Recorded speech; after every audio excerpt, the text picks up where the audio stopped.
Tech Talk with Matthew Dickerson. Matthew Dickerson. Tech Talk. Tech Talk. Sit back and relax. It's time to talk technology. Greetings to all you contestants in the vast and exciting world of science and/or engineering. You've gathered in exactly the right place because we're all together ready to embark on another fascinating episode of Tech Talk.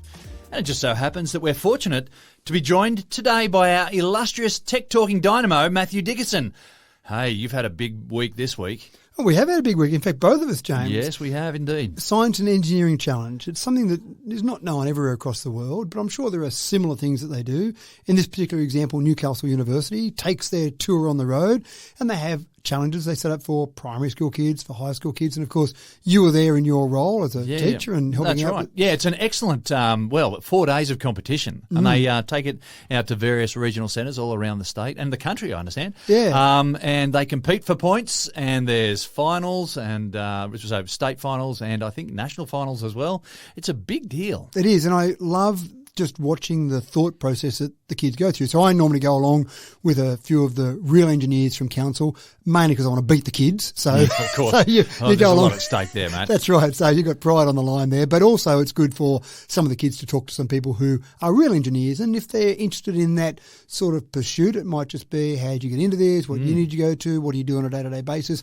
But I always like to go in the bridge challenge. And for those that haven't seen it, effectively you've got a bunch of balsa wood, you've got some tape, some masking tape, a bit of string. Yeah. I've never been able to work out what to do with the string. The string doesn't seem to help much. There's a couple of red herrings in there, I think. I think you're probably right. Some paddle pop sticks, different length paddle pop sticks. And obviously your job is to build a bridge as strong as possible, and they put various weights across it. But and I know I'm cheating because I'm using a few engineers with me, but we go for a very scientific approach and very much making it like a structural event. But then I look around the room and watch some of the other kids and see how they're doing it. And some of them look beautiful. Some of them are very creative. Some of them don't hold any weight at all. No, that's right. Some of them are abject failures. Absolutely right. But it is interesting to see how people go about it when you don't have any preconceived ideas of what you would do. Starting from scratch. Yeah. And we've talked about it before that carbon fibre being used for, say, bicycle frames means that designers can throw away all those traditional concepts of the strength of triangles in a bike frame. You can just build it however you want because carbon fibre is so good. Maybe some of the kids doing these designs think they've got carbon fibre, not balsa wood. But I love the way they get into the activities, all the different activities, and the tinkering that goes on, because we know that in any sort of engineering there's a basis of science behind it, but then there's the tinkering that happens as well, the fine adjustments, the scrapping everything and going back to the drawing board and all that sort of stuff. That's the really cool thing, and the exploration that occurs in that. And you were saying that some students want to ask questions about engineering and whatnot, but there are also students who discover stuff about themselves that they didn't realise existed. Yeah, and I think the people that make the best engineers, the best scientists, are the curious. So not necessarily coming up with the perfect design the first time. They may say, let's try this. What happens if we try putting oh no, that didn't work. All right, let's try something different. And that sort of curious nature, that experimentation, I think they're the people that in 20 years' time are making huge breakthroughs in science and engineering because they're willing to try things. They're not going down a traditional normal path. They're trying different things and seeing what works. Yeah, no, I think it's just a fantastic opportunity for young people, the countrywide. So it's really, really awesome. And good fun when you see those weights go across the bridge and it collapses or maybe makes it across. The relief. These kids have got so much hinging on it. And your engineers would have had the sweat beads just dripping off their forehead, I guess. Well, the last thing you want is to see a bridge collapse and then see these same engineers designing a real bridge in the real world the next day. I have said, because I did a nice slow motion video for people to watch what happened to the council design bridge. But I did say that normally in the real world, we don't use balsa wood anymore. So if there's any sort of comfort to have from what happens with that bridge, that's right. There's more concrete and steel used in modern bridges rather than balsa wood. So I've got a question for you. Did it survive the Big Bertha bridge builder? Bridge buster, I should say. Well, this time I had to leave early. So the weights that it got to, it survived all those, and they were leaving the bridge buster for later on. And I was only told later on that it didn't quite survive the bridge buster. We've done some in previous years that have survived the bridge buster. Yeah. One of the really interesting parts of the process is trying to build the bridge and have a weight component. So, for example, if two bridges in the competition, not that the council guys are competing in the competition, but for the students, if two bridges survive the same weight and then the next one they do, two bridges collapse, then they actually have a weighing process, so the lighter bridge. So you're trying to do as good a job as possible with as few materials as possible. So I like that extra little twist. Yeah. So it's probably a bit easy if you just say, we're going to chuck everything in this, we're going to chuck the kitchen sink in there to survive the big bridge buster. But when you try and do it with a little or fewer materials, that makes it a bit harder to survive that big bridge buster going across there. So this year they went well, engineers went well, it survived some heavyweights, but not quite the bridge buster. And, look, as I say, 4 great days. A big congratulations got to go out to Newcastle University and to Dubbo Rotary for their coordination of it. There's a few Rotary clubs from Dubbo that are involved. So, the Rotary clubs of Dubbo. I should have pointed that out. Sorry, my apologies. And to all the schools that participated as well. It's such a rich event. And there's organisation, getting schools involved. You've got to get buses, you've got to get kids, you've got to get people organised, put their hand up and be keen and turn up and be keen on the day. So it is tough for the teachers to coordinate all those extracurricular activities, which is one of the things I think teachers are fantastic at, is getting kids involved in those other activities. Enthusiasm, yes. And while we're on the subject, I want to send out a big old cheerio to a new friend and avid listener. I want to say howdy doody to Rebecca, who I met at the challenge here in Dubbo. It was only a couple of weeks ago, of course, but nevertheless, it's recent enough that we need to acknowledge that this has occurred. I hope that you're listening, Rebecca. It was a pleasure working with someone as clever as yourself, and I hope you keep up the enthusiasm for STEM studies into your bright future. Very good. Now, on to the business of the day. It seems that the giddy world of vacuum cleaner design just isn't enough for the good people of Dyson, and they've branched into lifestyle tech. Dyson are into designing headphones these days, but their headphones have a big difference. They'll purify the air as you listen to your favourite tunes, folks. Matt, I'm picturing myself with Vivality's 4 Seasons cranked up to 11, with my lungs full of COVID-free alpine fresh air. Are you with me? Not quite. Oh. I'm not sure that it's COVID-free air.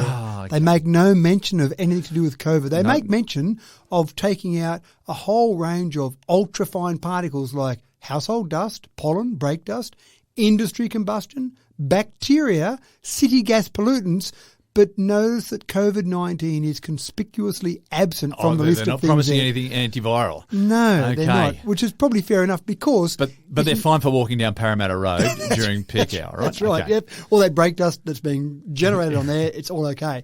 So let's just go back a step.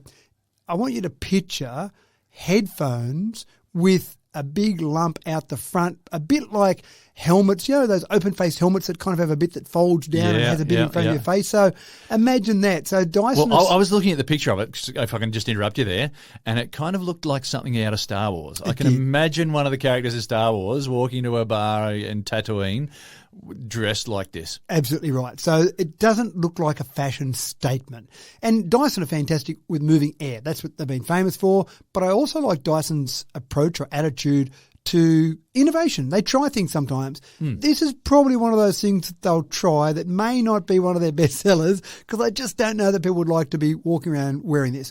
They've gone into acoustics, and I haven't seen them do anything in high-level acoustics before. So they've got high-quality headphones, noise-cancelling headphones. That's what you'd expect nowadays. But I wonder if it's an air purifier that they've managed to flog off with some headphones. I think so. I think that's exactly it. They've said, hey, here's this great idea for a mask. They've taken feedback from consumers, a mask that doesn't touch your face. And so you first go, well, it doesn't seem like it's a very good mask because you want it sealing around your nose and mouth if it's doing its job properly. So they've taken a different approach. They've said people hate the idea that this mask touches their face and people can't hear them when they're talking. It's terrible. So why don't we design a mask that sits away from their face, takes in air from up the side, so near your ear, brings in air, purifies it on the way through, and then puts out a small draft in front of your nose and your mouth so you're breathing that nice, fresh, clean air in. Oh, no one's going to wear that. I know, exactly as you said. Let's chuck some headphones onto that, and that'll make it a hit. So you put the headphones on, you've got the big thing out in front of your face,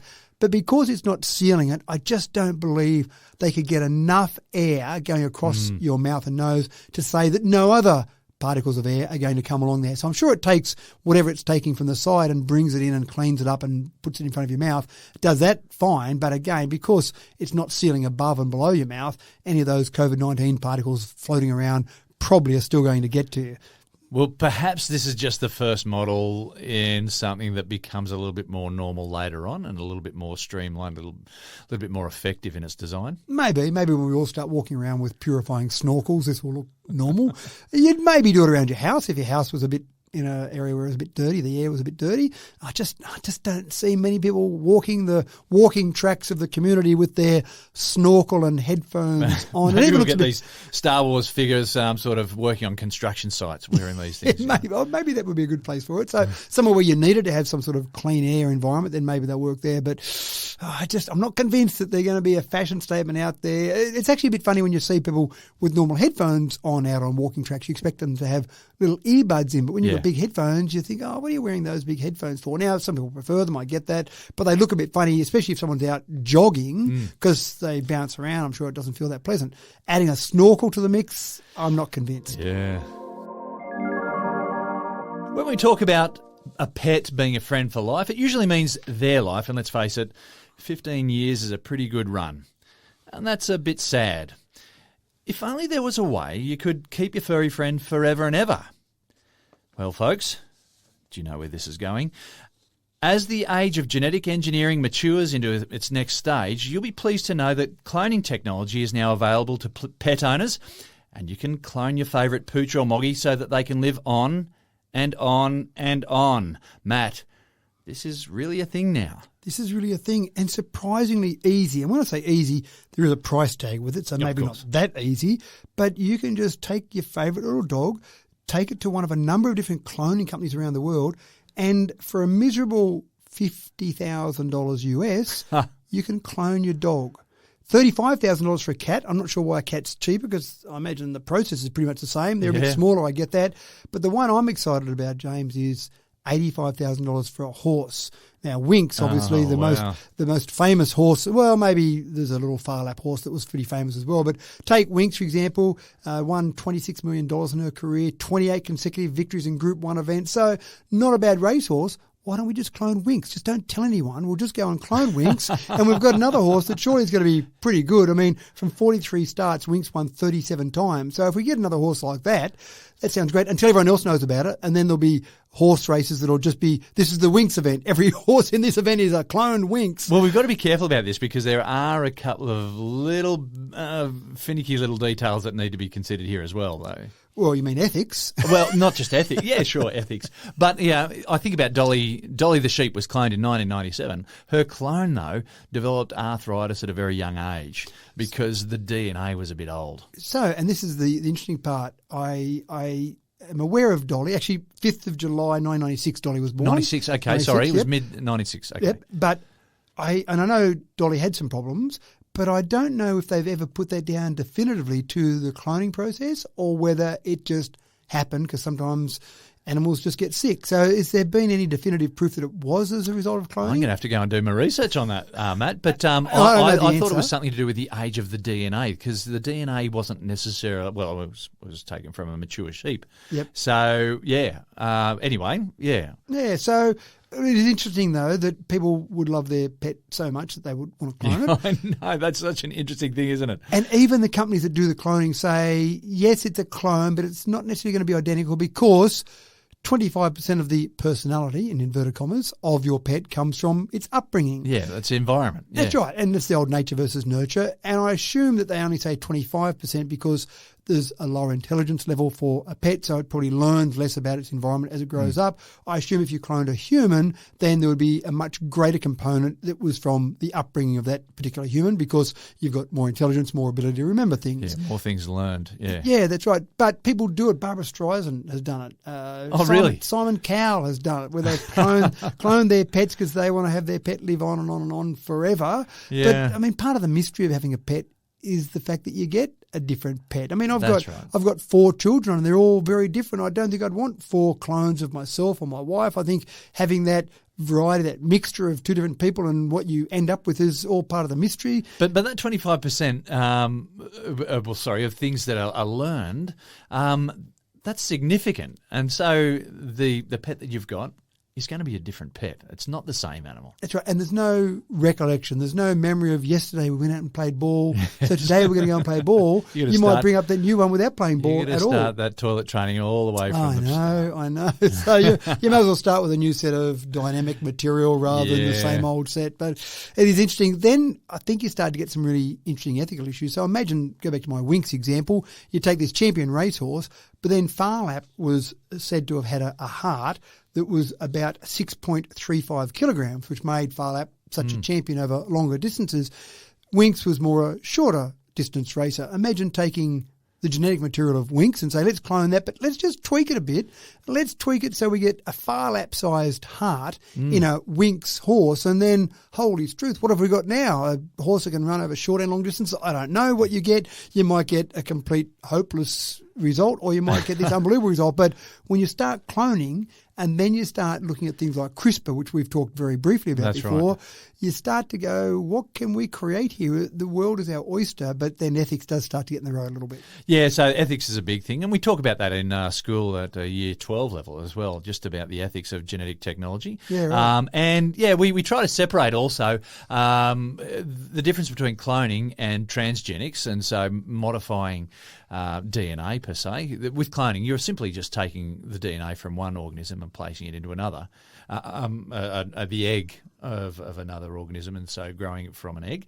Cloning's a little bit different, but it does blur the lines. Once it becomes common practice to do that cloning, it's not such a big step to go to that next level. And I think the really interesting thing is when we start doing animals for so commonly, so easily, let's say 50 grand. If you've got a spare 50 grand, I can think of better things to do with it. But now, but it could come down to be cheaper. But yeah. That's right. But once people accept that, once they say, look at this, I've got my 4th generation dog from that dog that I had all those generations ago, and it's still the same genetic material, I just wonder how far before people say it's okay to do a human.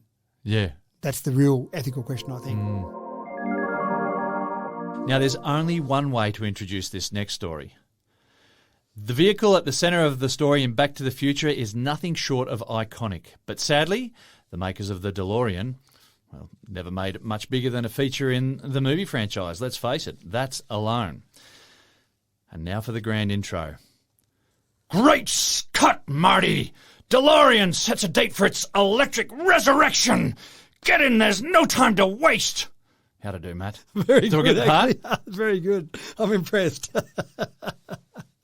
You're right, the DeLorean, it is an iconic vehicle. In fact, I'd go so far as to say it's the most famous movie car of all time.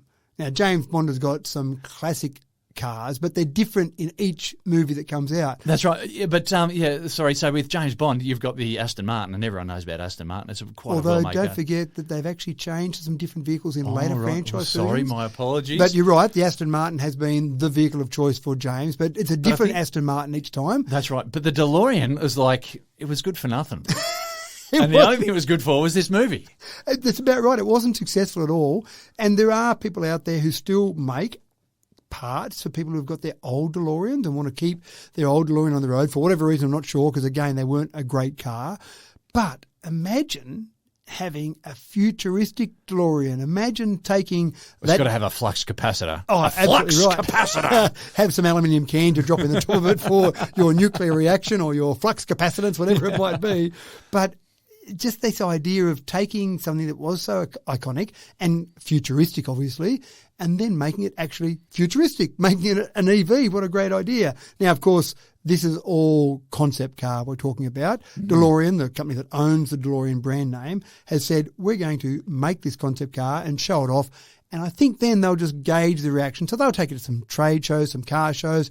If people get really excited about it, they'll probably say there's enough out there to turn this into a real car. I'm not sure what they're going to do with the old gull wing doors, because the Lexus, for example, the Lexus Model X has done a very clever job with its doors where it actually can fold up in a confined space, whereas these doors kind of fold out. So if you've got a car beside you in a car park, you can't get out. You need one of those disabled car parks only. Exactly right. So you've got enough room on both sides to be able to open the door. So one of the failings of the DeLorean was the fact that you had these doors that were hopeless in a normal situation. Go to the shops. That's right. You can have it in a big car park or out in the street maybe, but no, you can't park beside another car. But they'd probably be able to modify some of those, looking at examples, for example, the Model X that we talked about. But just imagine, I just think this would be fantastic. A DeLorean that's got the flux capacitor on there, that's got the trinkets from the movie franchise, but also having that as an EV. I do worry what happens when you hit 88 miles an hour. I'm not sure if that has something go off, some sort of graphics on the screen or whatever. You shouldn't be going 88 miles an hour. I'm sure there's nowhere in the world that's got, probably an Autobahn, but nowhere in America that have 88 miles an hour as a speed limit. If you start dragging flames behind the car, then you... That's right. Maybe they could have it at 88 kilometres an hour because you can get to that speed and have something go off in the dash and maybe it spits out some flames out the back for you as well. But I do like the fact that different companies look at some of the older, some of the nostalgic sort of component of cars and then see how they can bring that into the modern world. But I reckon this is going to be a big seller. Everyone's going to want a DeLorean. I actually think you're right. I think if they came out with this as a true blue EV with some decent specs, people would want to own that car. And again, it would be a statement car, but also doing it as a modern car as an EV. That would be very cool. I wonder if they will. It'll have all the like sharp angles on it that the DeLorean had in 1985, or the smoother lines of 2022, perhaps. Well, I think they'd probably still try and keep the imagery of it, but maybe rounding off a little bit would make sense. But you'd want to keep that classic look of it, wouldn't you? There's no other car that I can think of that looks quite like the DeLorean. Got a big novelty value. We've talked a bit about drone deliveries starting to gather momentum. We suggested only a couple of months ago that size would be an issue and we all have to adjust our expectations around that. Now, I believe it was Kierkegaard who said something to the effect of, if you define me, then you limit me. And the good people at FedEx just love a bit of 19th century Danish philosophy. Hell, they refuse to be limited and they're now testing an enormous 850 kilogram drone. And Matt, I think that means that they want to start hauling some big cargo. They do. And this is about the middle mile logistics. So often we talk about the last mile. And we've spoken about some drone deliveries before. We're talking about taking some small packages from Coles and dropping it into your backyard. But it still needs to have some of the components, some of the freight taken from town to town, from city to city, for example. And you've got FedEx trucks that typically do that now. They can carry about 450 kilograms. So this particular drone, you mentioned its weight, 850 kilograms is the weight of this particular drone, but its payload can be about half a truck, so 225 kilograms in its payload. Now, you think about the convenience of putting things onto a drone and saying, there you go off to somewhere a couple of hundred kilometres away, compared to load up a truck and go a couple hundred kilometres away, then the drone has got huge advantage. You can go on a straight line for a start, doesn't worry about traffic. It's really quite convenient and it's autonomous, so you don't have a driver sitting in there to drive from A to B. So this is where they're focused on. A lot of the drones are going for that last mile for the delivery, and I think FedEx consider that there's enough work being done there that maybe you need to go back one step and start to get to that drone delivery component. So it's a big unit though. It's about 8 metres across the wingspan. Oh, wow. It's about 6 metres long and weighs, as you said, 850 kilograms. It's got a range of about 480 kilometres and it goes around about 160 kilometres an hour. So just imagine a trip, 480 kilometres, doing that in maybe 3 hours. A bit better than a FedEx delivery truck, I would imagine. Amazing. Especially when you take some of the various congestion that you get in modern roads into account. So that's all quite interesting. One of the things that's really interesting about it is that it's actually using gas turbines to generate electricity for the electric motors. So it's the diesel electric train version, if you like. And they're getting that range, that 480 kilometre range, by not just being purely electric. A lot of the drones we've seen so far that we've talked about are all electric. But this, they believe they're not going to get quite the range they need for something this big. So they've got these gas turbines, which is what you normally see in a plane, gas turbine engines, but they're just driving a generator to generate that electricity for it. So that makes it a bit of a combination, if you like. But I think that makes sense because you're just getting that range. Batteries will get better. We'll get to the stage where they're all electric, but at the moment, that hybrid sort of model seems to be a better way to go to get the range in the short term. So it's all very exciting. It's all very interesting. We will see more and more things up in the air as we go forward. Some will have people in them. Some will have packages in them. Some will be doing package delivery to the end user. Some will be going from depot to depot, and that's what this will be doing, going from depot to depot. Well, I think it's amazing. And I was just thinking, and when you were just mentioning about, not worrying about congestion and whatnot, I was listening to an oncologist out here at Dubbo talk in the last week, and he mentioned that getting radioisotopes from a cyclotron at Liverpool Hospital to Dubbo, they have to consider traffic that is occurring between the airport and the cyclotron, and being able to load this radioisotope on for treatment of cancer patients, and then shipping that out to Dubbo. So there's a whole bunch of logistics that need to occur in order for patients at our new oncology centre a fantastic oncology centre that we got out at the Dubbo Base Hospital. But time is of the essence because radioisotopes, they decay, and so they've got a half-life of a particular time, and you're really bound by time. And so if you end up getting your sample arriving here in Dubbo and to the hospital, and there's only a minute amount of it left, then that restricts who can get treated by it. Well, I think if you can throw that on a drone that can do 480 Ks, in a straight line, bang, you've just wiped out that problem completely. Yeah, and more to the point, when we heard from that particular oncologist, they were talking about the fact that they get it from the hospital out to the airport, then on a plane and out, and then from the airport to the hospital. So there's a few trips in there. Yeah. Imagine having something like this device at the hospital and it takes off straight from there. So you eliminate all those other little steps straight from A to B. It might not travel quite as fast as a normal aircraft, 160 kilometres an hour, but you're going directly from the source to the destination with no other stops or gaps in between. So that can make a huge difference. That's got to create a whole lot of greater efficiency. For most people, it's just that I ordered my dress today and I want it today, but there might be some... Yeah, okay.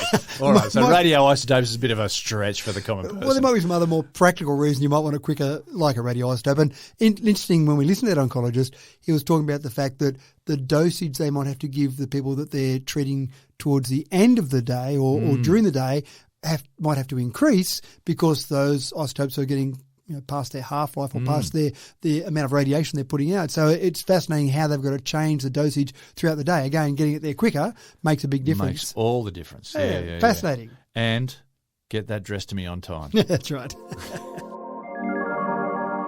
I'd say that this next story would get a particular demographic really bouncing in their seats with excitement. But I think it's probably safe to say that we're not going to be the ones breaking the news to them. If I know gamers, they always know stuff before you. So they've all heard about DreamHack already. But for the muggles amongst us, the renowned global gaming event, that's DreamHack, and it's a celebration of all things gaming. It's on its way to Melbourne, Matt. It's on like Donkey Kong. It is, and I'm going. You are? Absolutely. I've talked to my son already. We're going, beginning of September 2 to 4, DreamHack. Yeah. Never been in Australia before. Let's go. I'm actually working on a couple of my daughters and they're not quite as excited as my son. But to be fair... Esports are big now. Esports are big, but this has got a bit for everyone. So if you're into your esports, if you're into your gaming 24 hours a day, if you come home from uni, school, work, whatever, and the first thing you want to do is get on a game and start playing online, by yourself, whatever, then DreamHack's for you. But it's also for the casual gamer, and I put myself in the very much casual gamer category. I don't have a lot of time to play games.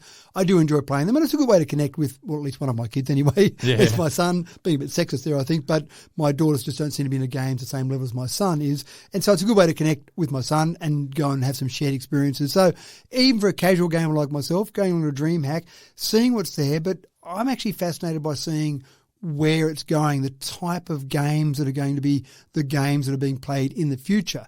And I think one of the big things I've seen over gaming is just that online gaming experience. It used to be, James, come into my house, we've got this cool new game that we can play against each other.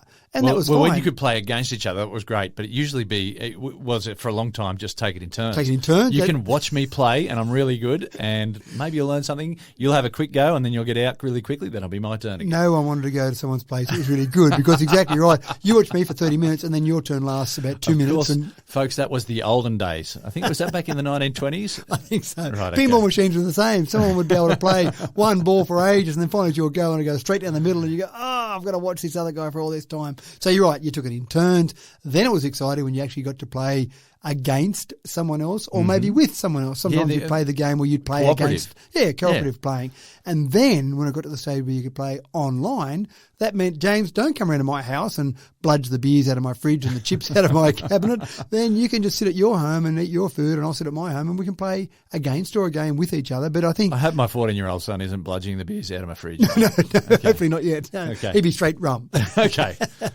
But I think that's the thing. It's really changing that whole dynamic of the way you play games. So where is it going next? What's going to be the next thing? And that's what I'll look for at something like DreamHack is, where is gaming tomorrow? What's the future of gaming? How will it change as we go forward? What will be the next thing that people play? Now, I can't tell you what it is. I don't know what it is. Online gaming seems to be incredibly popular, but there's something next, I'm sure. Someone's working on it right now. That's why you're going to DreamHack. That's exactly why. So I can come back and I can tell you what's coming next after all the people at DreamHack know all about it before I do. But they're obviously developing things, and a lot of it's driven by sales, a lot of it's driven by companies who want to have the next product to sell. There's no point having the same product to keep selling over and over. So that's obviously part of it. But it is something that's exciting. And just the technology we've got, we couldn't play online in the olden days because we weren't online. So we didn't have connectivity. Even when we started getting connected to the internet, you couldn't really play online because connections were too slow and clunky. They weren't fast enough. So as things change, so even as our processors get better, our chips in our gaming machines, consoles, our video cards, all those get better, how does that translate to what can happen online? Are there better ways to transmit that data online between different games that are playing on there? So all these things will be, I think, fascinating at DreamHack. My son will just want to go and play games there, but I'll drag him away from that and say, let's look at some of the technology here. Well, it will be a spectacle, I am sure. A lot of light and sound.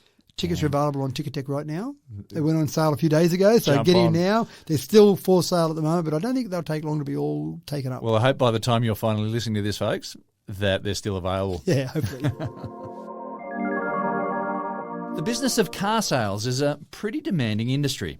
And for a distant island like Australia, without its own car manufacturing industry, considering all the troubles that are going on in the world currently, well, anyone in the market for a new car is probably a little bit jack of the current lengthy waiting list. So now the used car market is currently running hot. With the internet opening the doors to a national marketplace some time ago, the big frustration for buyers and sellers alike has been the lag time in delivering the prize across the country. So Matt, there's a new player on the scene looking to shake things up considerably. It's a big thing to have a new player in an online selling environment because you think those environments are fairly well advanced. So you've really got to have something a bit different if you're going to come into it.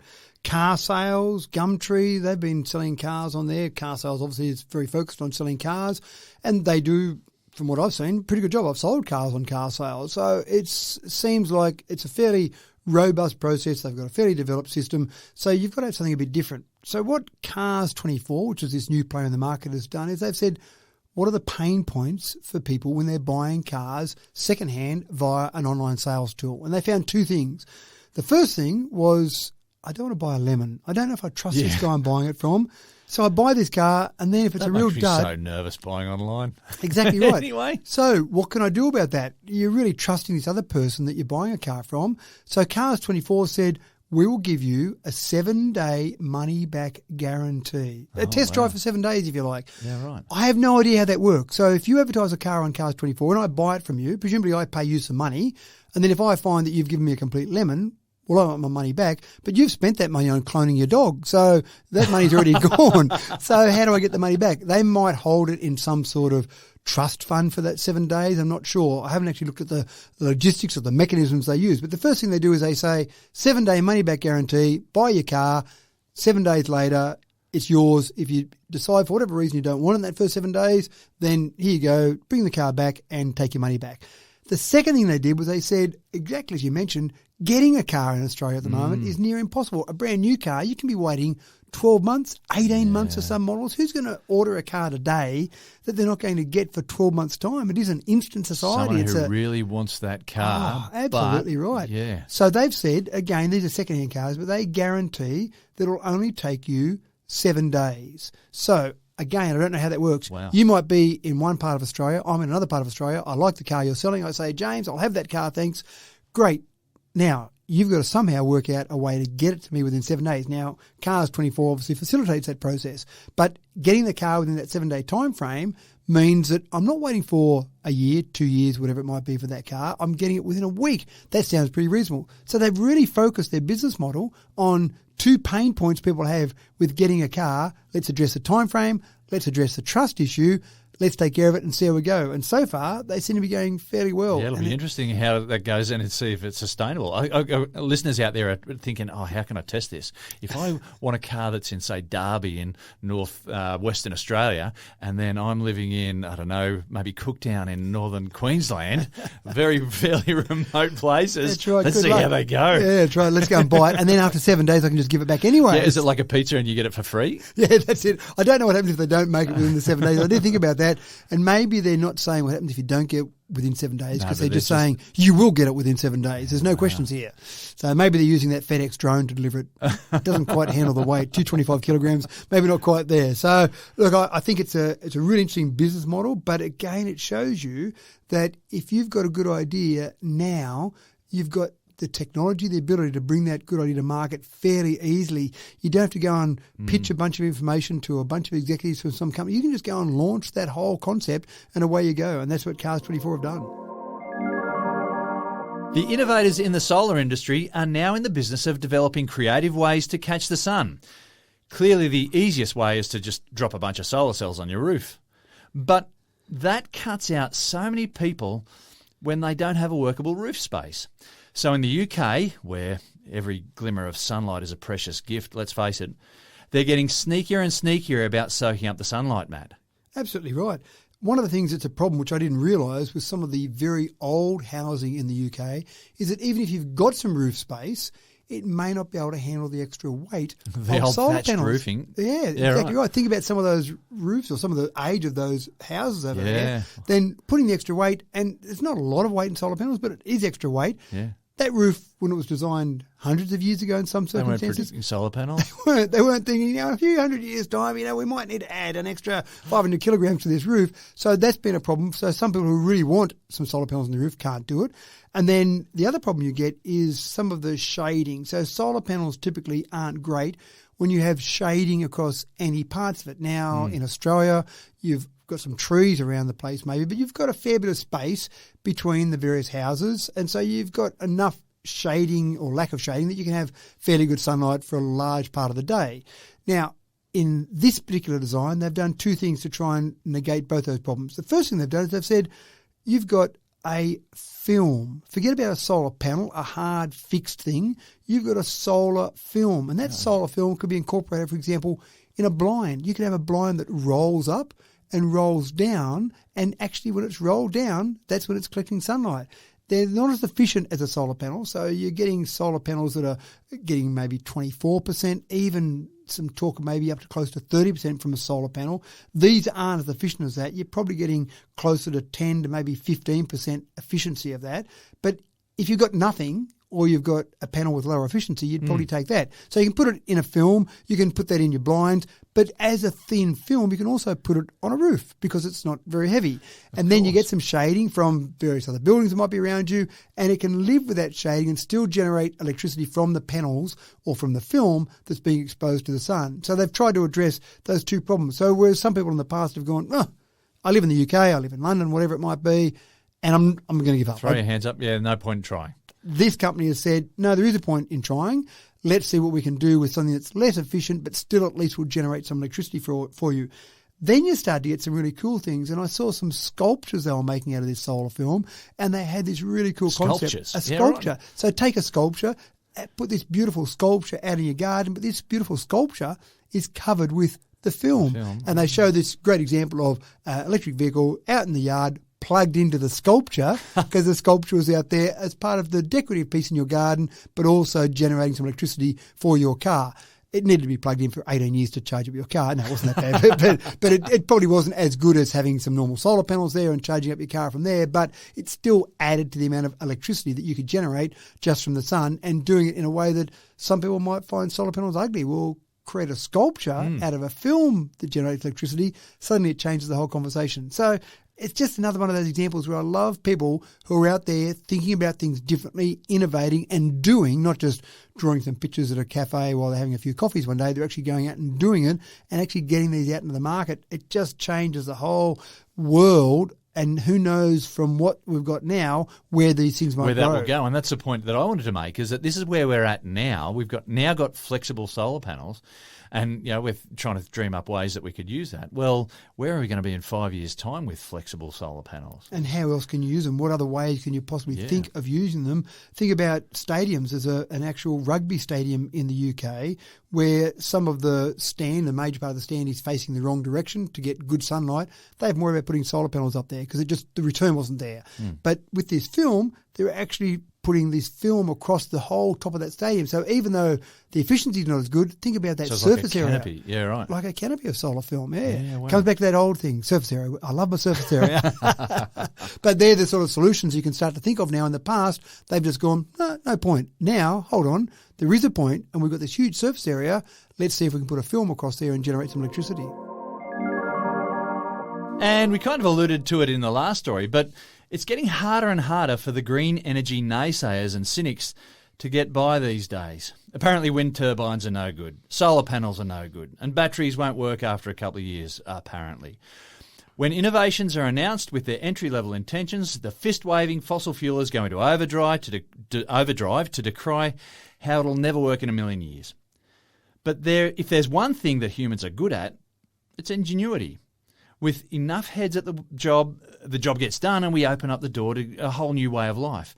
And that's my long-winded introduction to the concept of the community battery, a centralised storage of green energy that a group of people subscribe to for their power needs.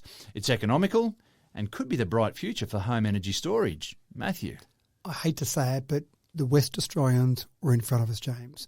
Way back in 2016, there was a community battery trial in the Perth suburb of Alkimos.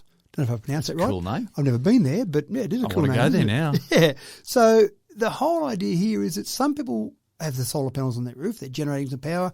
Going back to the grid, we used to get paid good money for that. Now we get paid not very much money for that. But you're paying it, or you're putting it back into the grid, getting paid not much money. But then when you do need to use electricity, you're paying more money for it. And so people say, well, I want that electricity for me. So they put batteries in.